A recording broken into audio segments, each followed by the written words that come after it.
Պարոն Սահակյան, սկսենք նախ սնանկության մասին օրենքի հիմունքներից։ Կխնդրեմ ներկայացնեք գործող օրենքով երբ է անձը կամ կազմակերպությունը ճանաչվում սնանկ, որոնք են անվճարունակության հատկանիշները եւ ինչով է կամավոր սնանկությունը տարբերվում հարկադրվածից։ Այո, ճիշտ նկատեցիք, սնանկության վարույթում կա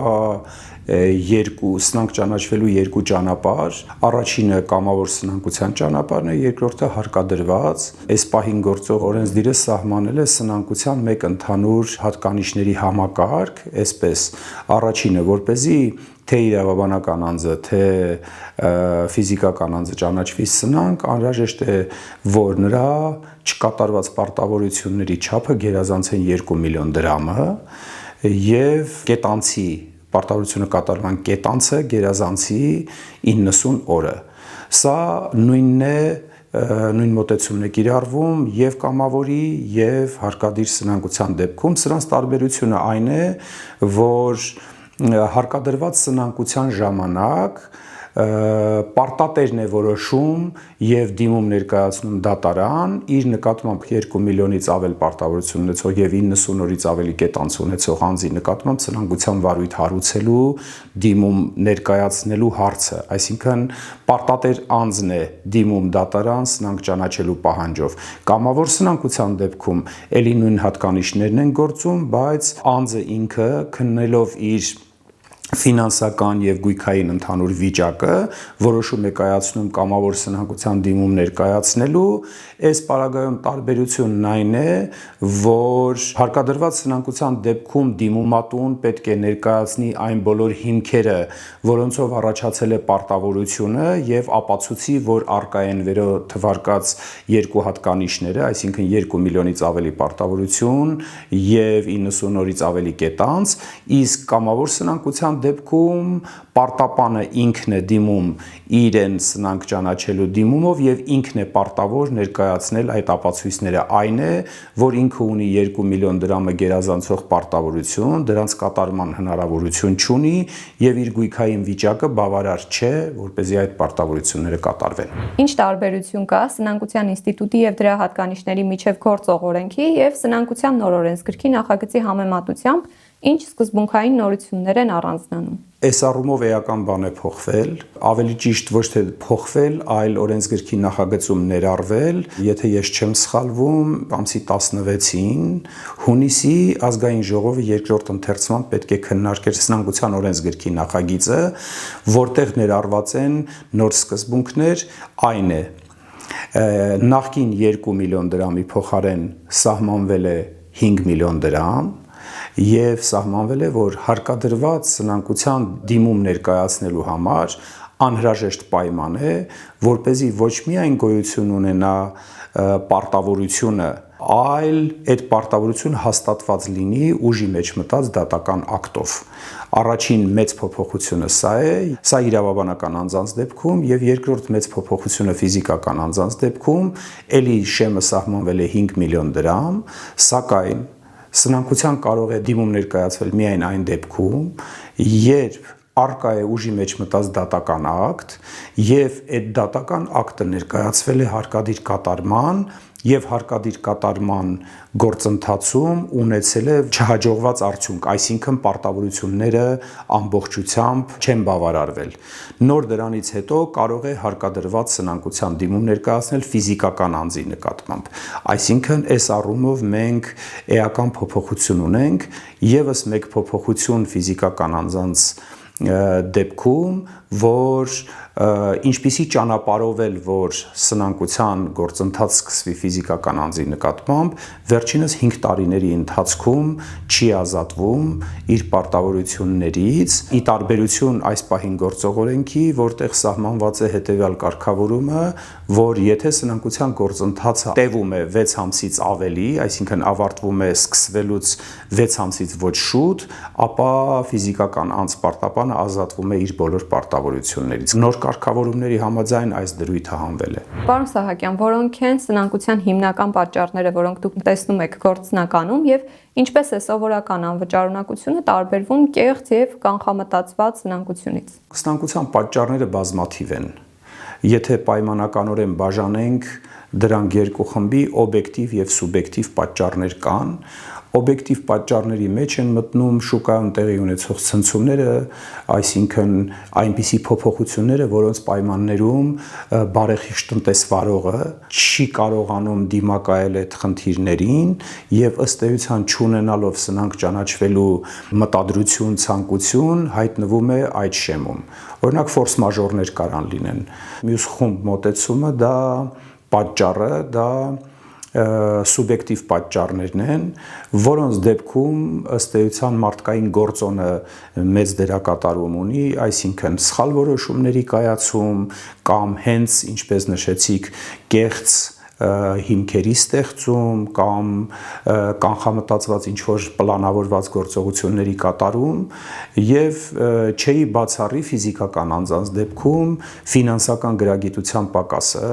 որ անձին չունենալով համապատասխան գիտելիքներ, փորձ, ունենալով որոշակի ֆինանսական ռեսուրսներ, ձեռնամուխ են լինում այնպիսի գործողությունների կատարման, օրինակ բիզնեսի նախաձեռնման, որը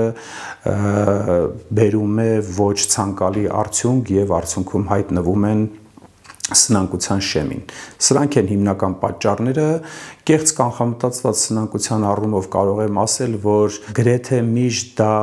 առաջին հայացքից այսպես տեսանելի է, որովհետև երբ որ կառավարիչը վերլուծում է պարտապանի ֆինանսական վիճակը, դրա կեղծ կանխամտածված սնանկության հատկանիշները ըստ էության հմուտ աչքը տեսնում է։ Նորմալ ֆինանսական վերլուծության պայմաններում դա երևում է, որովհետև որպես կանոն այդ դեպքերում առկա են, այսպես ասած, ակտիվների արտահոսքի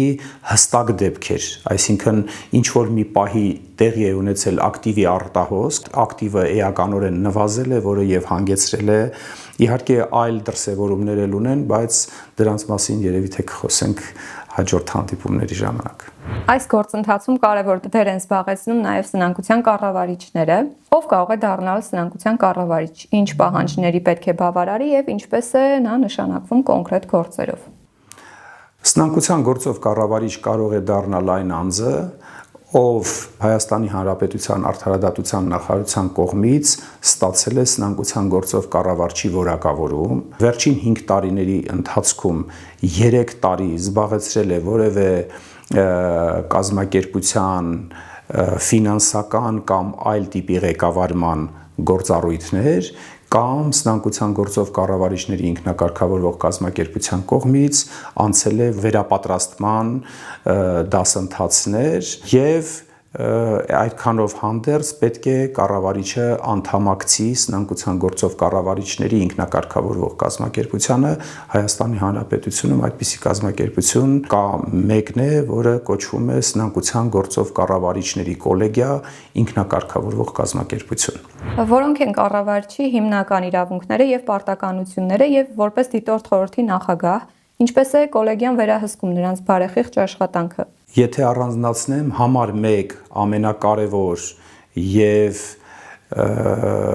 առաջնահերթ նպատակը կառավարչի գլխավոր գործառույթը դա բալանսավորված սնանկության վարույթ իրականացնելն է։ Ինչ է նշանակում բալանսավորված, որ կառավարիչը պետք է գործի օրենքին համապատասխան եւ չսպասարկի սնանկության վարույթի այս կամ այն կողմի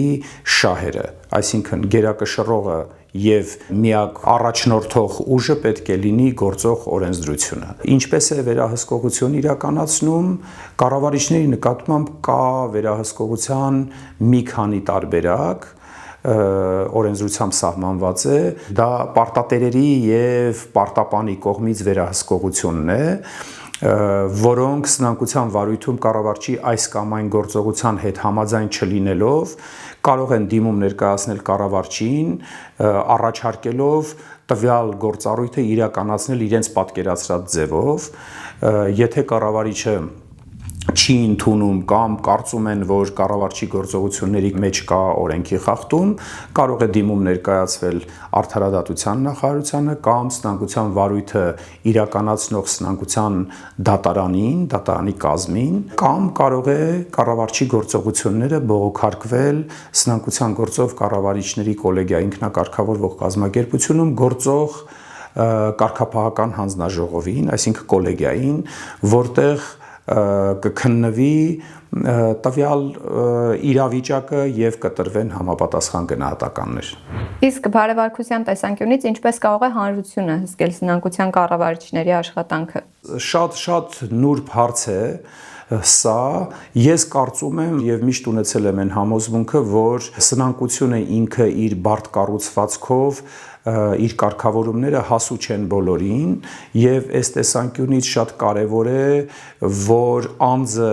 սնանկության կամ կառավարչի գործողությունների վերաբերյալ իր պատկերացումը կազմի ոչ թե իր անձնական էմոցիաների կամ սպասումների հիման վրա, այլ իրավական կարգավորումների, օրենսդրական կարգավորումների,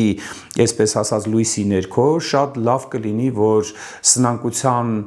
շեմին հայտնված հատկապես պարտապանների մասին է խոսքը, իրենք սնանկության վարույթում հանդես գան գրագետ փաստաբանների միջոցով, իսկ ինչպես վերահսկել, ես ինչպես ասեցի, կա վերահսկման մի քանի մեխանիզմներ, դա կառավարչի գործողությունների բողոքարկումն է, նախ ամենաառաջինը, կառավարչի հետ նորմալ հարաբերությունների ձևավորումն է եւ կառավարչին դիտարկելը ոչ թե որպես իր հակառակորդ, այլ որպես process-ում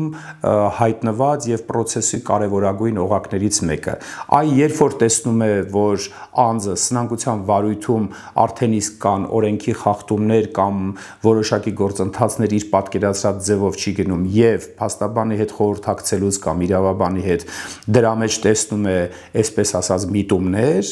այս պարագայում կարող է օգտվել քաղաքացին իր վերահսկողական վերը թվարկված